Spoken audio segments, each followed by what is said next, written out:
The Holy Gospel according to Matthew. Glory to you, Lord. Then the Pharisees went and plotted to entrap Jesus in what he said. So they sent their disciples to him, along with the Herodians, saying, "Teacher, we know that you are sincere, and teach the way of good in accordance with truth, and show deference for no one, for you do not regard people with partiality.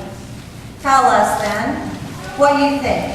Is it lawful to pay taxes to the emperor or not?" But Jesus, aware of their malice, said, "Why are you putting me to the test? You hypocrites! Show me the coin used for the tax." And they brought him a denarius. Then he said to them, "Whose head is this, and whose title?" They answered, "The emperor's." Then he said to them, "Give, therefore, to the emperor the things that are the emperor's, and to God the things that are God's." When they heard this, they were amazed, and they left him and went away. The Gospel of the Lord. Praise to you, Lord Christ. You may be seated.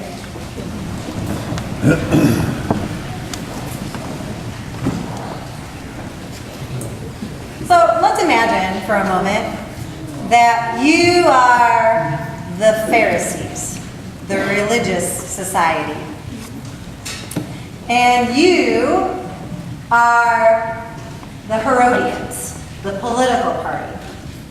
So the religious party, the political party. The Pharisees were religious and scriptural pious. They were very pure about their theology. They believed that Israel was a separate nation and that God chose them for a purpose. They took the Torah very seriously. The Herodians thought it was good for Israel to pay allegiance to Rome. They backed the Herods, the kings that ruled Palestine.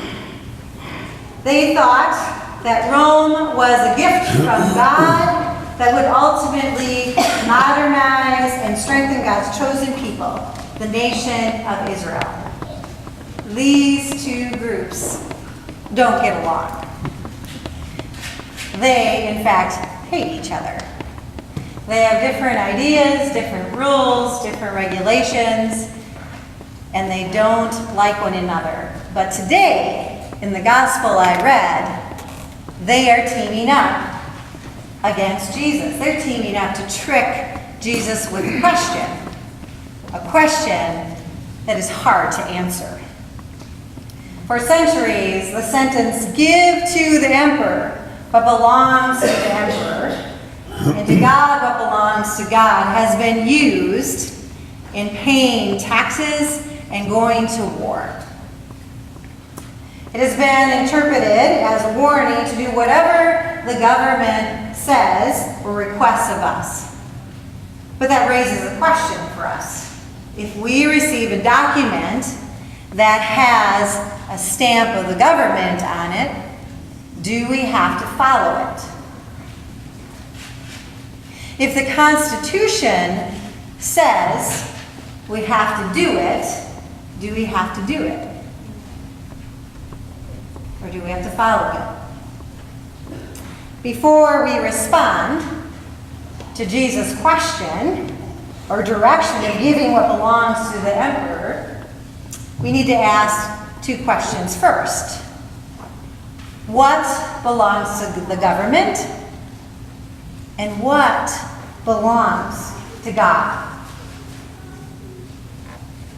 Fortunately, a few weeks ago, and a little bit earlier in the book of Matthew, we learn of a parable about a landowner and a vineyard. Pastor Paul preached on this a few weeks ago. We learn about the vineyard and the landowner owning everything in the vineyard.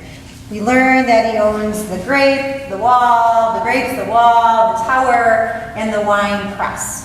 And he invites others to come to his land, workers to come to his land, and they are given, they're tenants of the land, and they're given, for working in their land in exchange, they give 50% of the produce. Seems fair. But no law says that the landowner needs to do this, but he chooses to do this anyway. And he could decide to get less, and then the workers could go to a different vineyard, but he doesn't. He's a gracious and kind and generous landowner. But the workers don't want to give the half. They want to keep it all for themselves. They don't want to give their dues. And it gets them in, they so much don't want to do it that they get into trouble and end up murdering others. In this parable, God is known as the landowner. And the vineyard is Israel. But we could think about, as time goes on, we could replace the word Israel with other words, like my country, or my money, or my stuff. Whatever we insert in the place of Israel, it's all God's. Everything belongs to God. So as we're thinking about the Reformation, Luther's Reformation, this week I'm thinking about his theology, the way he thought about God. And Luther talked about law and gospel. We hear that often when we preach and when we talk in the Lutheran Church. But he also talked about two kingdoms. The left hand kingdom and the right hand of the kingdom. The left hand of the kingdom is like the public, the civil side of things, and where God works, where the world works to bring justice and peace. The right hand kingdom is where we learn of the law, we learn about our sinfulness in the right hand kingdom. They work together. So if you think about it, if you committed a crime, if we committed a crime and we stole from a bank in the left-hand kingdom, we would, a consequence of doing that would be being put to jail. And in the right-hand kingdom of thinking, we would learn that stealing is a sin and that we are in need of a Savior for that sin. It kind of sounds like these are two different things, but Luther says they work together. That God works through both kingdoms, that God is ambidextrous in many ways, that God is both right-handed and left-handed. That God works to bring the left-hand kingdom to bring justice and peace to us. And in the right-hand kingdom, God brings the gospel of love and grace and forgiveness and the sacraments of Holy Communion and baptism. So that we, as people, are created to be faithful when we do justice and love kindness, and we're without needing a law to demand it of us. For Luther, this is God's purpose of the two kingdoms, to bring Christ's message and action to the world. And that happens through us. That's when we seek justice and practice mercy and pray for peace.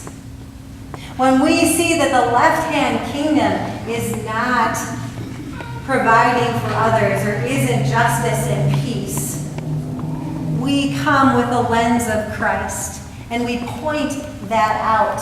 We learn from the teachings of Christ to speak on behalf of the other, speak on behalf of those who cannot speak for themselves.